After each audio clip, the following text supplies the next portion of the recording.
Data भेजने के लिए कौन सी डेटा संचार विधि प्रयुक्त होती है।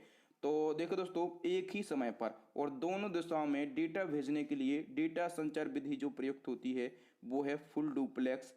ए ऑप्शन सही हो जाएगा। दोस्तों, इस क्वेश्चन को और अच्छे से समझने के लिए हमें डेटा संचार विधि को समझना बहुत ही ज़्यादा जरूरी है, तो इसको हम समझ लेते हैं। देखो दोस्तों, जो डेटा संचार विधि यानी कि डेटा टेलीकम्युनिकेशन है, ये 3 प्रकार की होती है। ठीक है, एक होता है हाफ डुप्लेक्स, दूसरा होता है फुल डुप्लेक्स, तीसरा होता है सिंप्लेक्स। सबसे पहले हम समझ लेते हैं कि हाफ डुप्लेक्स क्या है। दोस्तों, इसमें क्या होता है, तो इसमें डेटा का संचार दोनों दिशाओं से होता है, लेकिन एक समय में एक ही दिशा से डेटा का संचरण होता है। मान के चलिए कि आप यहां से डेटा भेज रहे हैं, ठीक है, तो यहां से भी आप इस समय डेटा भेज सकते हैं इस साइड से, और आप इस साइड से भी यहां पर डेटा भेज सकते हैं, लेकिन एक समय में एक ही दिशा से डेटा भेज सकते हैं। कैसे? इसका सबसे अच्छा उदाहरण वॉकी टॉकी है। इसके एग्जाम्पल भी पूछे जाते हैं कि निम्न में से कौन सा हाफ डुप्लेक्स का एग्जाम्पल है। 4-5 ऑप्शन लिख देगा, कह देगा मोबाइल, वॉकी टॉकी, रेडियो या फिर टीवी। तो वॉकी टॉकी आपको क्लिक करना है। कैसे होता है, मैं एग्जाम्पल के माध्यम से यदि आपको समझाने की कोशिश करूं तो देखिए, एक जैसे सेना की टुकड़ी होती है, ठीक है, और सेना की जो टुकड़ियां होती हैं वो मैक्सिमम अभी भी वॉकी टॉकी का ही प्रयोग करती हैं।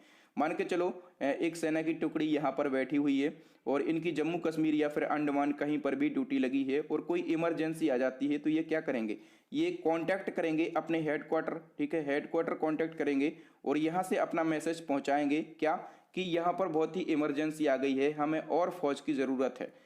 तो जैसे ये बोलते हैं कि यहाँ पर इमरजेंसी आ गई है और हमें और फौज की ज़रूरत है, और उसके बाद बोलते हैं ओवर, ठीक है, ओवर बोलते हैं, और ओवर बोलने के बाद हेडक्वार्टर वाले बोलते हैं कि आपके नज़दीक ही एक हमारी सेना की टुकड़ी है, हम 1 घंटे में उस टुकड़ी को आपके पास पहुंचाते हैं, ओवर। ठीक है, तो फिर यहाँ से भी ये ओवर बोलते हैं। ओवर क्यों बोलते हैं, इनका मतलब ये होता है कि हमने अपनी बात खत्म कर दी है, अब आप अपनी बात बोलिए। ऐसा क्यों करते हैं, यदि यहाँ से ये बोलेंगे, यहाँ से ये बोलेंगे, ठीक है, तो एक ही समय में डेटा का संचार जो है दोनों दिशाओं से होने लगेगा और डेटा आपस में टकरा जाएगा और नष्ट हो जाएगा। ठीक है, तो ये होता है हाफ डुप्लेक्स। इसका सबसे अच्छा उदाहरण वॉकी टॉकी माना जाता है। अब हम देख लेते हैं फुल डुप्लेक्स को। ठीक है, फुल डुप्लेक्स क्या होता है, इसमें डेटा का संचार एक समय में दोनों दिशाओं से संभव होता है। ठीक है, यानी कि आप यहाँ से भी भेजते रहिए, यहाँ से भी भेजते रहिए, ठीक है, यहाँ से आपको जो करना है वो करिए। इसका उदाहरण सबसे अच्छा क्या होता है,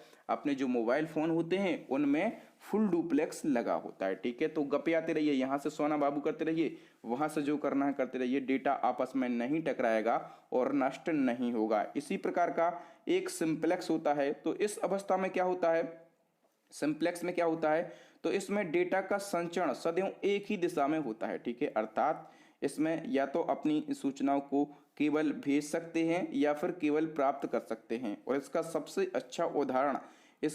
अच्छा उदाहरण होता है रेडियो। ठीक है, रेडियो में आप क्या कर सकते हैं, तो या तो वहां से बोलने वाला केवल बोल सकता है, आपको सुन नहीं सकता, या फिर आप उसमें सुन सकते हैं, आप उसमें अपनी बात रख नहीं सकते, अपनी बात बोल नहीं सकते। तो सिंप्लेक्स का सबसे अच्छा उदाहरण रेडियो हो जाता है। ठीक है, ये क्वेश्चन दोस्तों ये कई दफा पूछे गए हैं और आप जब तक इसको समझते नहीं हैं तो आप एग्जाम में इनको गलत करके आ जाते हैं और बोलते हैं सर कंप्यूटर के क्वेश्चन बहुत ही ज्यादा कठिन पूछे गए थे। भैया, क्वेश्चन कठिन नहीं पूछे गए, एक बार आप समझ के और अच्छे से पढ़ लीजिए, फिर आपको कोई भी चीज कठिन नहीं लगेगी।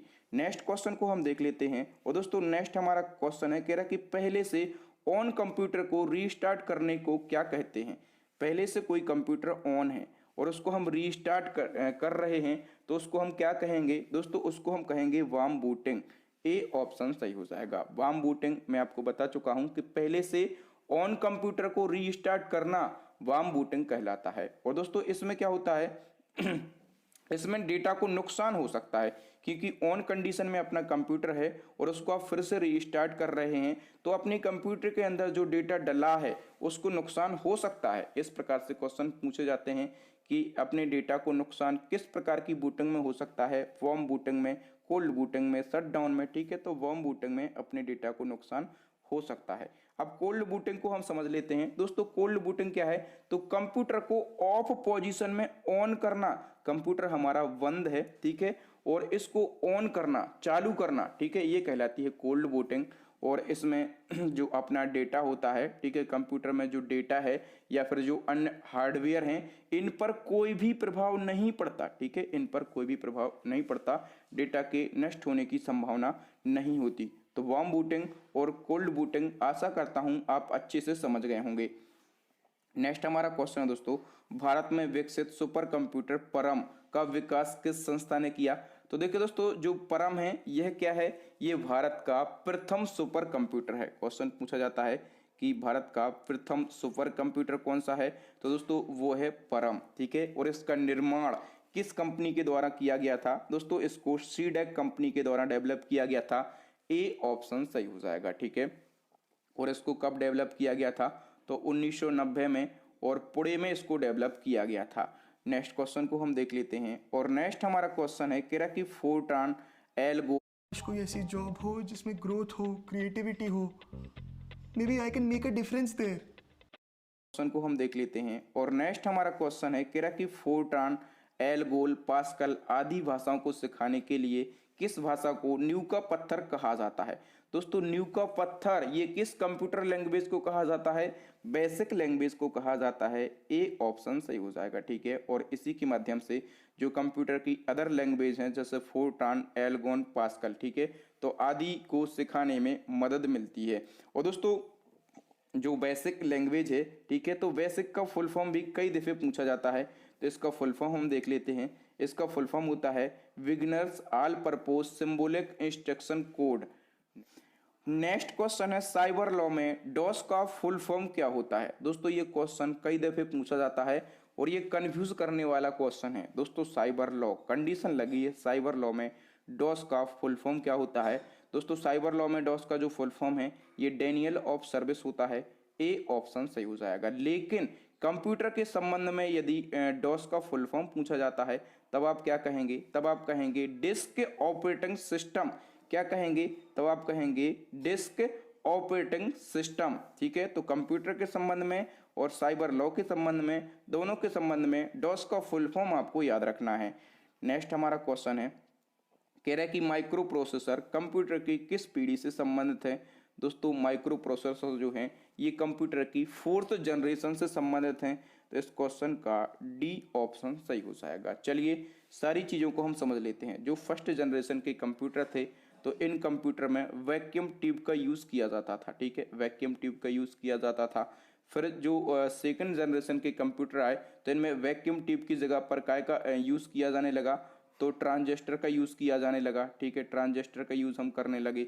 फिर थर्ड जनरेशन के कंप्यूटर आए तो यहाँ पर ट्रांजिस्टर की जगह आईसी चिप का यूज़ करने लगे थे, ठीक है, आईसी चिप का यूज़ होने लगा था थर्ड जनरेशन के कंप्यूटर में।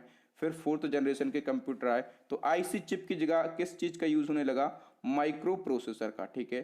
तो माइक्रो प्रोसेसर का यूज़ शुरू हुआ था फोर्थ जनरेशन में। यहाँ से जो फर्स्ट जनरेशन है इसमें किस चीज़ का प्रयोग किया जाता था, सेकंड जनरेशन में किसका प्रयोग होता था, थर्ड जनरेशन में किसका होता था और फोर्थ में किसका होता था, ठीक है। यहाँ से कुछ भी क्वेश्चन आपके एग्जाम में बन सकता है, तो सभी को आप अच्छे से समझ लीजिए, सभी को नोट कर लीजिए या फिर अभी के अभी इन सभी को याद कर लीजिए।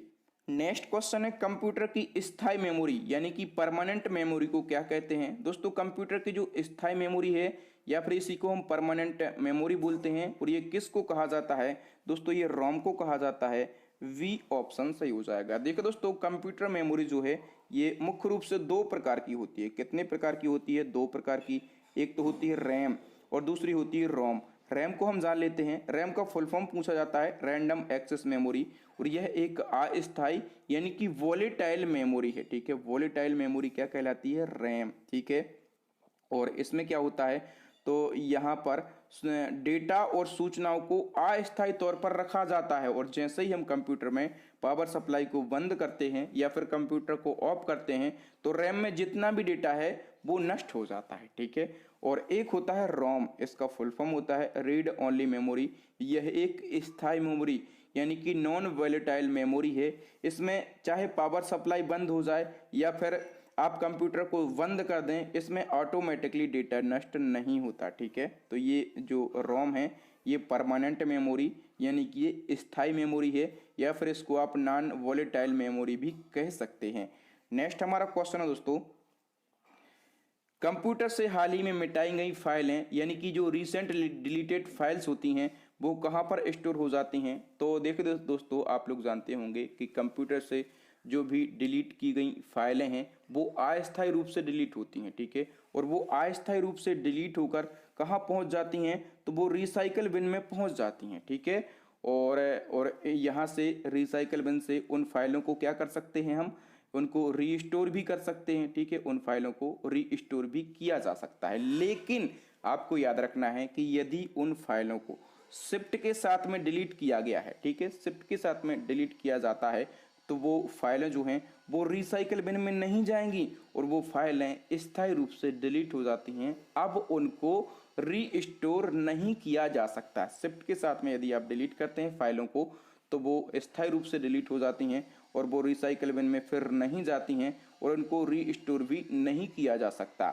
नेक्स्ट हमारा क्वेश्चन है दोस्तों, सीपीयू में कंट्रोल यूनिट, मेमोरी यूनिट और तीसरा यूनिट कौन सा होता है। दोस्तों, जो हमारा सीपीयू होता है इसके मुख्य रूप से 3 पार्ट होते हैं। एक क्या होता है, एक होता है कंट्रोल यूनिट, दूसरा होता है मेमोरी यूनिट और तीसरा क्या होता है, तो तीसरा होता है अर्थमेटिक लॉजिकल यूनिट। तो इस क्वेश्चन का डी ऑप्शन सही हो जाएगा। नेक्स्ट हमारा क्वेश्चन दोस्तों, माइक्रोसॉफ्ट वर्ड यानी कि एमएस वर्ड उदाहरण है, इन 4 में से किस चीज का उदाहरण है एमएस वर्ड। दोस्तों, एमएस वर्ड जो है ये एप्लीकेशन सॉफ्टवेयर का उदाहरण है, तो इस क्वेश्चन का ए ऑप्शन सही हो जाएगा, ठीक है। देखो दोस्तों, एमएस वर्ड है, एक्सेल है, पावर पॉइंट है, या फिर जितने भी आप ब्राउज़र यूज़ करते हैं वो हैं, वो सभी जो हैं वो एप्लीकेशन सॉफ्टवेयर का उदाहरण है। नेक्स्ट हमारा क्वेश्चन दोस्तों, माउस का कौन सा बटन सामान्यतः ओके के उपयोग में लाया जाता है। दोस्तों, इन 4 में से ऐसा कौन सा बटन है जो कि ओके को उपयोग के लिए लाया जाता है। दोस्तों, जो लेफ्ट क्लिक होता है, ठीक है, जो लेफ्ट क्लिक होता है माउस का वो ओके के उपयोग के लिए इसका यूज़ किया जाता है, ठीक है। माउस में मुख्यतः कितने बटन होते हैं, तो माउस में मुख्यतः 3 बटन होते हैं।